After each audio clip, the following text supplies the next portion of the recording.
Y hoy en el canal tenemos a un running back que ha estado bastantes años con Giants y nos va a hablar de sus experiencias con la franquicia. Hola, soy Madeline Burke de los New York Giants. Estás escuchando a Zona Gigantes. Will Hernández. Will, bienvenido a Zona Gigantes. Y nuestro invitado de lujo para hoy, lo mejor lo dejamos para el final, es Coach Alonso, de don Raúl Alegre. Bienvenido de nuevo a Zona Gigantes. Tenemos a Joe Fan. Welcome to Zona Gigantes. Tenemos a Joe Ruback, más conocido como Listen Spade Guy, LPG. Pues hoy en Zona Gigantes volvemos a tener a un campeón de Super Bowl, en esta vez es Brandon London. Y es nada más y nada menos que Sebas M. Christensen. Sebas, bienvenido a Zona Gigantes, es un placer que te pases con nosotros. Y es nada más y nada menos que Jerry Foley, es el creador de la revista Giants Insider. Jerry, welcome to Zona Gigantes. Muy buenas a todos y a todas. Acordaros, si queréis seguir creciendo el canal, darle al like, suscribiros, comentar, que no cuesta nada y la verdad lo agradecemos mucho. Bueno, yo soy Rubén y hoy tengo el placer de hablar con un jugador austriaco que allá por entonces, hace unos 3 años, comenzó su andadura en los Giants. Tuve el placer de conocerlo en diciembre en Legacy Bay, un tío espectacular. Y nada, vamos a hablar en inglés, vamos a intentar traducir más o menos lo que dice. Y nos acompaña desde Tirol, desde Austria, desde Innsbruck, Sandro Platzgummer. Sandro, how are you, man? I'm doing good. How are you? Amazing. Muy bueno. Sandro, it's been a big history with the Giants, like 3 years, if I'm not wrong, with our beloved franchise. You start your NFL career with the Together Blue, with the Big Blue. In general, Sandro, how you explain to the people how was this amazing history with the Giants? Oh, it was cool. You know, being with the New York Giants, a big name team. Mm-hmm. So when I got there, I knew that well, this is the NFL, obviously. So it's a lot of great football players there, and I was actually I wasn't really surprised by all the players. I actually thought everybody was going to be even better than they were. So I Mm-hmm. kind of I've seen that I can fit in for sure. Everybody's been nice, like all the players really nice. I never had any issues with any players, which I actually didn't think was gonna happen. I thought there was gonna be something. I thought maybe some players are like super, you know, uh, by themselves, like super much like disrespecting me or something like that. But nothing actually happened. It was pretty nice, and the coaches were mostly nice too. And I mean, a lot of people you never really see. You know, a lot of people upstairs make decisions that you don't really see those people. But yeah, all in all, it was pretty cool, and I think I did pretty well when I got a few plays. I didn't have that many plays that I got, but anytime I got a chance, I think I did pretty well. Yeah, I remember, Sandro, when I was interviewing Ojulari on the locker room, Adori was talking about you. Hey, Ruben, you know my friend Sandro. I mean, the players love you, and it's a big bound with with Dable. I didn't be with Joe Judge, but with Dable, the ambience and the locker room, it was fantastic, no? Yeah, it was great. Like I said, I mean, Adori was a great guy. Like I had a lot Mm-hmm. of fun with him. He was dressed up last year on Halloween. He was dressed up as Lil Wayne. So sometimes I'll just call him, "What's up, Lil Wayne?" You know. It A lot looks of the like. players, yeah, yeah. I mean, there's some players that obviously I hung out more with, or I was just better friends with. Adore is probably one of them. Julian Love was a great guy. A lot of Mhm. great players that I really had good time with. But yeah, I mean, like you said, it was a good time. Yes, Sandro, I remember that game against the Jets on preseason. You make this amazing play. The people start to talk more about you, the possibilities to enter on the first team of the team of 53. Because international path, you have to play with the practice squad and be there. You don't account like one more player in the practice squad. But Sandro, you had any time of the time with the Giants that you can enter and have some options to play as second running back, third running back behind Saquon Barkley? Yeah, I mean, that's one thing I always knew, and when I came in because I we always had testings here in Europe, you know, and with the Raiders, I had a lot of success. Obviously, everybody knows that. And just athletically, like 40-yard dash, like how fast I was, how strong I was, how explosive I was. All those numbers, if you put them down as the numbers and you time it, all of them were like really like top 5, top 10 at least in like each year's combine. So it was really, really, it was, people saw that, and that's why they brought me in, even though I'm a running back from Europe and I've never played college football. Athletically, they were just so intrigued by me, so they brought me in there. But yeah, with the international program, it's kind of hard because did I perform real well? I think so. Every time I had a run, the big run with versus the Jets was the first game I ever played. Might have been even the first run I ever had. And then the next two games, in which I was like rated as the top 5 players to watch and everything, I didn't even play at all. Like they didn't put me on the field at all, and I didn't really understand that. But I guess I saw the business behind it. I saw how it all works, and um, and at that part, I really started doubting a little bit. Like, are they even gonna give me a chance? Like, it doesn't seem like they want me to be on a team. They want me here, but they don't want me to be on active.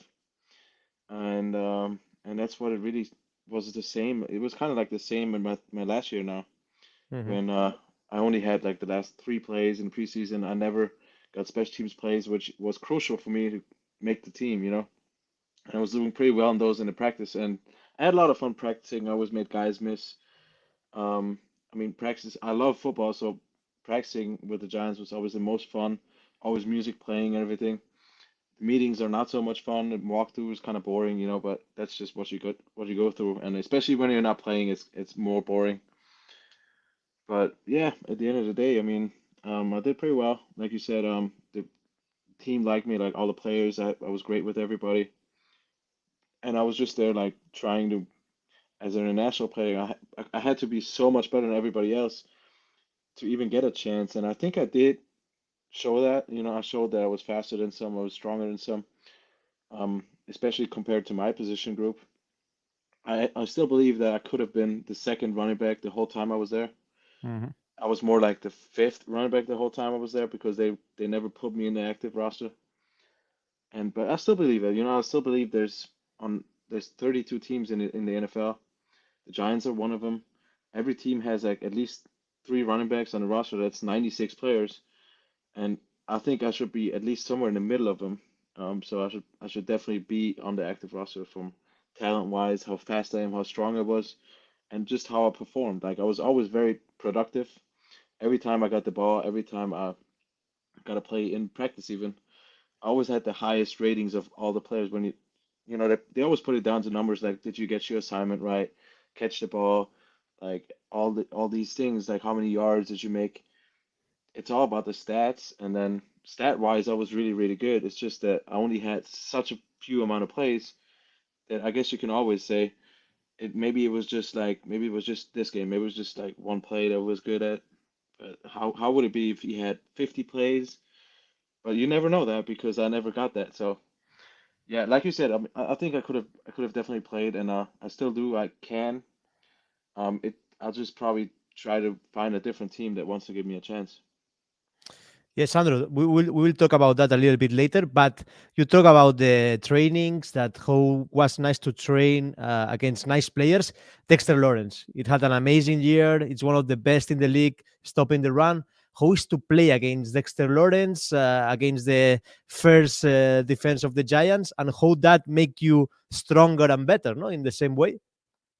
That's a great question. Actually, somebody asked me this week or last week on an interview, who was the best player I practiced against or played against, like, and I said Dexter Lawrence actually, and I noticed every time he was on the field in practice, he would just destroy the offensive line. Like obviously, it was the second team that I played with, like Yeah. the second team plays versus the first defense, and every time he was on the field, I always knew like if there's a run going to his side or like going towards the middle, I probably have to like bounce out or do something.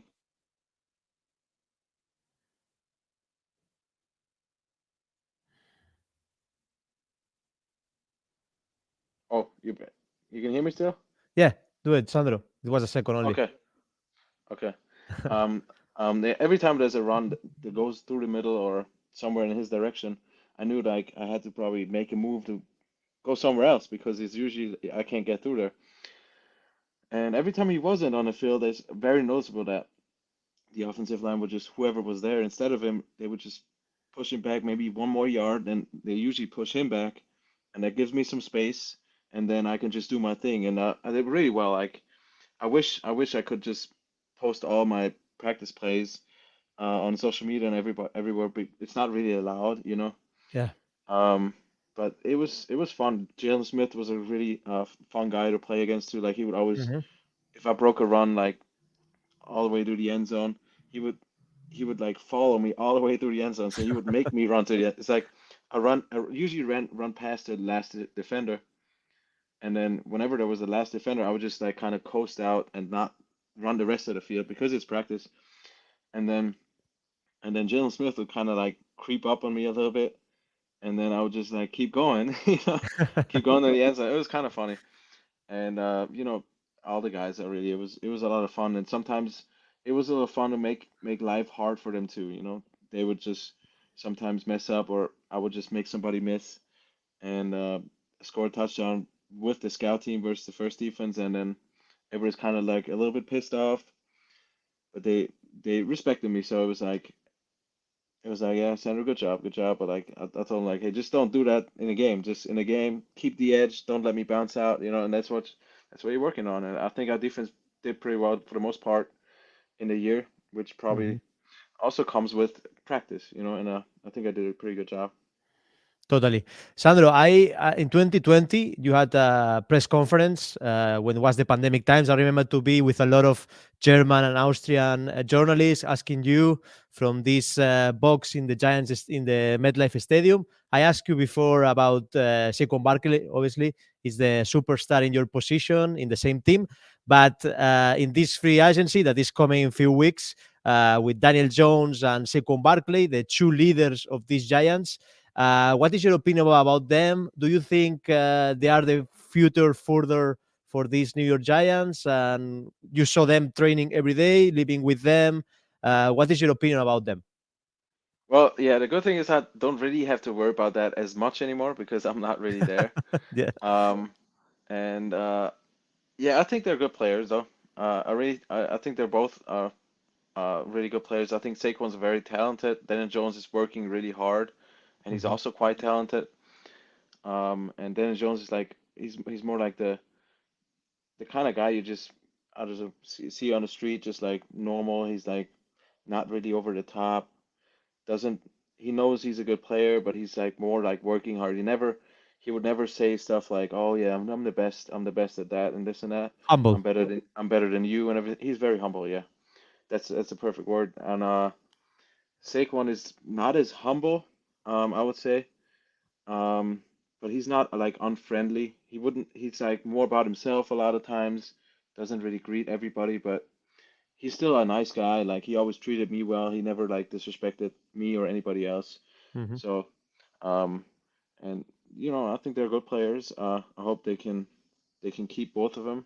Um, You think that'll it's the probably be plan of the Giants, Sandro, to keep both and be the two important players on this team? I have no idea actually. I have Okay. no idea. If they don't have to pay him like too much money, they would definitely try to do that. At the same time, are they worth the money that the best players in the league get? Like I don't know, Mahomes and McCaffrey. Mhm. Probably, I mean, I think their opinion is not, but I don't know. I really don't know. But whatever happens, I mean, and Saquon was never really the guy I was competing with. Obviously, his whatever he did in practice, he could probably drop 10 balls, and I would not be able to compete with him. I'm not. I wasn't supposed to be the first guy, Mhm. and that was fine. I was playing special teams. I had a lot of fun, and I was in every meeting with him. Like all the run backs meetings, we were always in together, and um, he would usually in the meetings I would always give him like the little ball to roll out because I always had it with me, and he always liked that. So almost every meeting he would like, Sandra, you got the ball? I'm like, yeah, sure, and I would just like throw it over to him. So at least in that way, I kind of helped him still.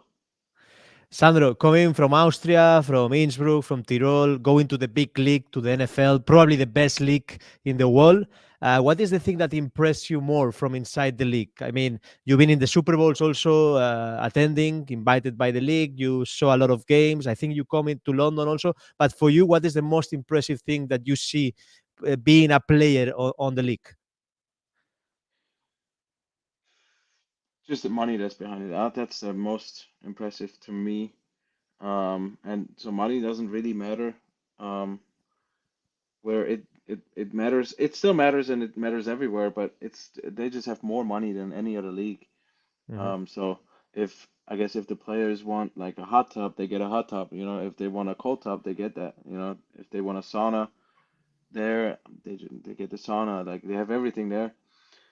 You've seen it yourself. You've been in the. I met you, I've seen you in the locker Yeah, room every yeah, night, yeah. so you see how it looks. It's just a lot of money behind it. That's the most impressive part to me. Um, is it perfect? No. It probably will never be perfect. Sometimes the food is like a little unhealthy to me. Mhm. That's something I probably won't miss, to be honest. I always like to eat healthy. I feel much better if I do that. And um, what else? I mean, the fields are pretty nice. The fields are very nice, actually. They have an indoor field, so it was a lot of luxury having everything you need right there because I would say obviously here in Austria, like all the sports team don't have quite as much money. So do you still have access to a sauna, to a hot tub, cold tub, field, weight room? Yes, you do, but it's not all like in the same building. It's not like you can just run here and then walk over to the gym in like 20 seconds and then work out and then hop in a cold tub, which is right next to the weight room, and then the training room with all the physios is right there too. So I think that was the biggest part to me. That was the biggest difference. Yeah, Sandro, I totally agree. When I when I was with the journalist, they bring us pizzas with pasta on the top of the pizza. So I can say it's really heavy food. Well, it's very American. Yeah, very American. Yeah, exactly. Sandro, we saw your ex-coach Brian Dable being the head coach of the year in the NFL. What do you think is the best part of Brian Dable? I mean, we know it's a offensive guru. You've probably been in a lot of um, talks with him about the offensive of the team and everything. But for you, what is the best part of Brian Dable? Well, he's a player's coach. That's the Hmm. biggest part about him. He's trying to take care of players, and especially in comparison with the coach I had before, Joe Judge, that was a big difference. It was more about him. It was more about doing as much work as you can, doing conditioning every time, um, practice even though players were not feeling well, all that kind of stuff. And with him, it's more like he's like, well, yeah, I saw you guys like that was a tough game, so we're gonna do 2 reps less every single period, Or sometimes it's like, oh, um, well, this was a very physical game. Let's do a walkthrough instead of the first practice. Or like when it was really hot, we would just cancel conditioning at the end when everybody was like not, you know what I mean? Stuff like Yeah, that. yeah, yeah. Closer And to and he the was players. always, yeah, he was trying to take care of the players because I mean that's what you're supposed to do on this level, especially when everybody's on their best anyways. Keeping fresh is usually brings more success than running everybody to the ground, because it's not going to make him any better. They're NFL players. Like everybody's in their top, you know, at their top performance level. You can't push that any higher by just pushing him more because you're just going to get him hurt. And I think that he did a really good job at that. That was a big difference from the years before when I was there. When he came, and he's also a fun guy to be around. Like he always jokes a lot. He can still be serious, which he needs to as a coach. Like he can still talk really well, and he has authority in that, which you need as a head coach. But yeah, he's also a fun guy to be around. I can see him be a fun guy off the field if he doesn't really want to be with the players too much, I think, because that's not great for the business. But I can see him be a fun guy outside. He loves music. He loves Biggie. Plays Biggie all the time. Every meeting. Before every meeting, he's always there like maybe 5 minutes before, and he's always playing like music. And when everybody's there at like I don't know, maybe at 9 in the morning or 8 in the morning, then it would just music would stop. He would talk a little bit, have like a meeting for a few minutes, talk about the most important things about the next game, whatever's coming up, instead of what we used to have is like hour and a half meeting where it just analyze every little thing that was actually not like also more the job of the position coaches to talk about, which those meetings always happen after the team meeting. So yeah, I think he did a pretty good job, and I think he's gonna have a lot of success, and I hope he does. Yeah, that's him. Amazing. Also, Sandro, we know that Ronnie Barnes is a really important person for you, the vice president, the medical boss in the Giants. Did you meet him? Yeah, I met him. He's a Oh, gentleman, you met really him? nice person. Yeah, yeah, Yeah. very nice. So explain me a little bit about his relation with him. He was really helpful to you when you arrived to the Giants, like a second father maybe there in S. Rutherford. Hmm. He was definitely well, he was, I would say, especially for the time I wasn't at home in Austria, and in the first COVID year when there was nobody Hmm. from Austria could have even came to visit me. It was definitely very helpful to have him, and the whole time he was there, we were going to dinner a lot of times. Like we would spend at times we would spend like Thanksgiving or Christmas together, and always have a fun time because he's been traveling like other than most Americans that don't really go out the country. He's been to plenty of countries, more than I have, Oh. and we always had a lot of talks about the rest of the world, everything that's going on. Obviously the medical field because I'm in Hmm. medical school, and he's a doctor, so that kind of works. We just always had a lot of fun, and he's had a lot of European friends from the past in New York, and also when he was traveling. So I think that just kind of fit, it was just perfect. Marcus Kuhn, no, maybe he met the German player of the Giants. Do you met him, Sandro? Yeah, yeah, I met him in the first 2 years he was there. I didn't really see him much. Maybe total I saw him maybe 5 times or so. I don't know. Hmm. Most times like in the cafeteria, we just talk a little bit. Um, he's not there anymore because the Giants. I think it's the main thing is that the Giants don't really have interest in like expanding it. They don't want to. Yeah. They want to use the U.S. market and not really the Hmm. European market. So kind of Marcus Kuhn kind of knew like he had to go to a different team that has interest in that, which is I think now the Patriots. And that makes sense. I mean, if the Giants don't want to have any access to European fans and media and everything, then why would Marcus Kuhn try to, push the German market? Obviously, he's German. He's played for the Giants. He's played college football. He's been drafted by the Giants. So that it makes sense. It made sense by him. I don't know why the Giants don't really have interest in that Yeah. because I think there's a lot of money to be made, which that's obviously the biggest part for any NFL team is the money, and then also just like all the rest that comes with it. If there's so many fans walking around in Austria wearing Giant stuff because they like that because they expand, maybe they want to have a game in Germany too, like some teams do. So yeah, but that's just the way it is. So Marcus, I saw him a few times. The last year I never really saw him again because he wasn't even there. Hmm. He was now with the Patriots, and nice guy too. Nice Yeah, nice guy. he was in Munich actually, Sandro, talking with the people of Good Morning Football in the pre-game of the Buccaneers against the Seahawks. So I think he's really into the international grow and the NFL international and all these games we're having. Next year we have Frankfurt, really close to Austria, to Tirol. So maybe you can go to see the Yeah. game or do Yeah, something with I them. mean, certainly. I mean, he that's his job now too, because and it makes sense. A lot Hmm. of everybody that plays football, like football is never forever. Sometimes it ends Exactly. at 25, sometimes at 30. Tom Brady's probably the only one that's gonna play till 45, but still for him, Yeah. it's also over at some point, and probably now. So, for Marcus, it was just like it makes sense for him to, if he wants to stay in football and like say, yeah, I want to do this. This is gonna be my job after football now. I mean, that's totally acceptable. I mean, I think it's a good job to have. So, Sandro, a part of the Giants that we know that Teach and Mara don't want to go in the international market and more focused to the New York market. How do you see the NFL growing internationally? I mean, you've been in the TV of Austria commenting the Super Bowl. You saw how this game is it's growing around the world. But how do you see the international growing? Yeah, I think that's the main thing that everybody's talking about right now. Is after the first game they had in Germany now last year, is like, okay, that worked really well, and I knew it was going because I'm from the area. Like Munich is less than two Yeah. hours from where I'm from, and everybody loves football. Football is a big part here. A lot of American things are big parts, becoming a big thing here, and I think there was 2 or 3 million people asking for tickets, and only the first 20,000 really had access to it, which is kind of crazy. Because everybody I think can buy like up to 4 tickets or something like that. So it's kind of crazy how that worked, and I think it proved it proved to the NFL, to all the teams that played there.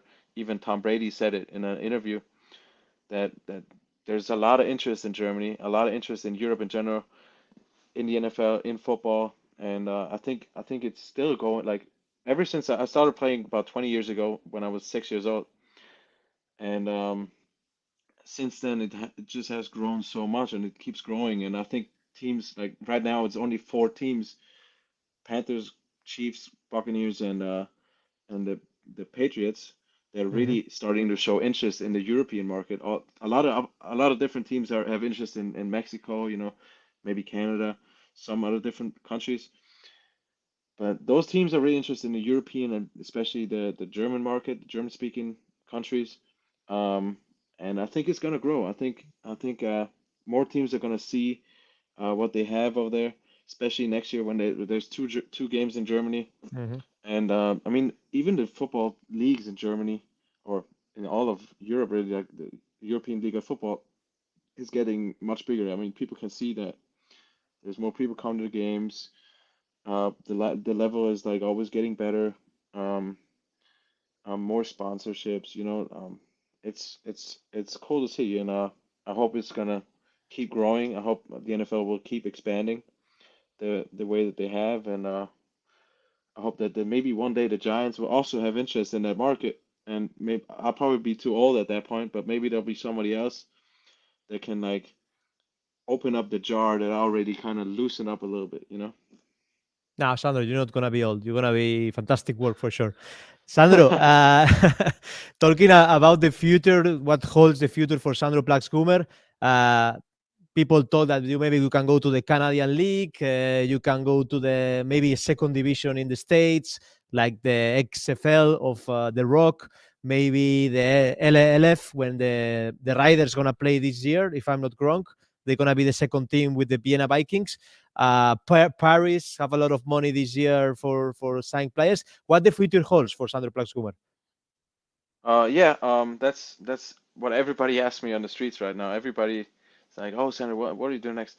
And I'm still thinking about it. I'm still not sure, and I Okay. also have to kind of let it flow, let it go, let it just watch what's happening, what teams have interest. Obviously, number one goal right now is because I've seen it. I still believe that I'm easily good enough to play in the NFL on the highest level. With Mhm. NFL still is the highest level, so I'm trying to find a team that also has like a marketing interest in a player, which that's so they so I know that they actually have interest in me playing for them. And once I find that, and the team knows like, okay, we would be You have an okay. American agent, no, Sandro? You have an American I agent? have an agent over there. Okay. Mhm. I hope he's gonna find somebody, but that's the main goal is to try to find an NFL team that says we want to have like we would have interest in Sandro having on a team. Like we know he's a good player. Let's give him a chance. And once that happens, like I will be excited. Whichever team it might be, what one of those 4 teams I already said. Um, that would be really cool if I could try that. If that doesn't work, because I'm still European, I still haven't played college football. Still don't have the market over there like other players have that played college football. I still bring mostly the European market. So if it doesn't work out and they're just not sure yet if I'm good enough because I haven't only had so many reps, I might try the one of those second leagues, like you said. XFL is a little too late for this year because it kind of already started. Like before the Giants season was even over, they already had camp. So that Mhm. was like that league was already too late to try. the USFL is definitely a thing that I will look at in the next month or two. Maybe that's a possibility. I can go there. I know there's some interest. The Canadian League, I know there's 100% interest. There's always been interest while I was with the Giants. But And Canada is a great country to live, also. it is. But the thing is, I've been treated like an international player for 3 years. Always had like less opportunities. Wasn't really given a chance, and I'm not trying to find another place, Hmm. wherever that is. The Canadian Football League also has international spots. And if they want to put me on an international spot, I don't think I would have interest in that because I really want to play now, and I don't want to be like the international guy anymore.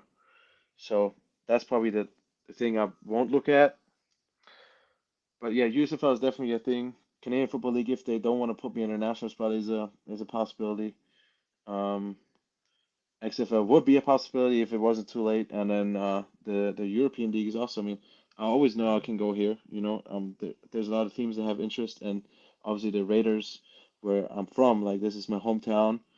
This is one of the really good teams. Also, one of the teams I used to play with for 17 years. So that would probably be the number one team I would like to play for, and I'm obviously already talking to them. I'm trying to see like. And Barcelona, Sandro, you have a friend here if you come to Barcelona. I know I have multiple friends there, but and I have been contacted by them actually, just like some other ELF teams as well. And that the thing is, if I played for Barcelona, I would have to play against the Raiders, and I don't think I can like do that from my mind, I don't think that would be a good idea, but it's I wouldn't say it's zero possibility. There's a slight possibility, and even if I'm not playing there, I mean, I'm still playing there because if I played for the Raiders, they're playing in Barcelona, I think in June, so maybe I will see you. Maybe see you there. Yeah, that would be fun. For sure. So, Sandro, just for finish this amazing interview, you've been with the TV of Austria commenting the Super Bowl, Eagles against Chiefs. How was the experience? Do you see your future commenting in German this sport? Also, we saw Pacheco that play amazing with the Chiefs. A guy was selected in the 7th round, an underdog. How you saw the Super Bowl in Arizona? It was a good experience. It was great. I had a lot of fun. I was on the Austrian news channel, Pulse 4, which is that was the last game because Pro 7, I don't know if you know that, but the RTL in Germany, which they kind of bought the rights for the NFL starting Okay. next year. So it will kind of change things. I hope it's gonna still be good or maybe even better. But it still means the end for some channels, including this one.